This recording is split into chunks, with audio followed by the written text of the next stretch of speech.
بچے والے ہیں اور آپ کے بہت سارے بچے ہیں اور سب تندرست ہیں، خوشحال ہیں، ان بچوں کا بھی اللہ حساب لے گا۔ لَتُسْأَلُنَّ يَوْمَئِذٍ عَنِ النَّعِيمِ، اللہ اپنی نعمتوں کا حساب لے گا۔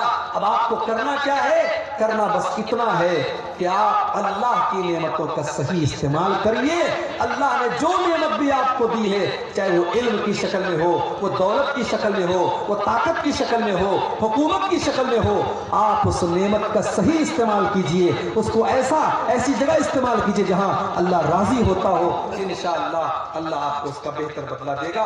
یہ سورہ تکاثر کی آیات کی چند تفسیر میں نے آپ کے سامنے تھوڑی سی مختصر تفسیر آپ کے سامنے پیش کی ہے۔ اللہ سے دعا ہے رب العالمین ہم سب کو اپنی زندگی میں آخرت کی تیاری کرنے کی توفیق عطا فرمائے۔ اللہ موت کے بعد کی زندگی کی بھی ہم سب کو تیاری کرنے کی توفیق عطا فرمائے۔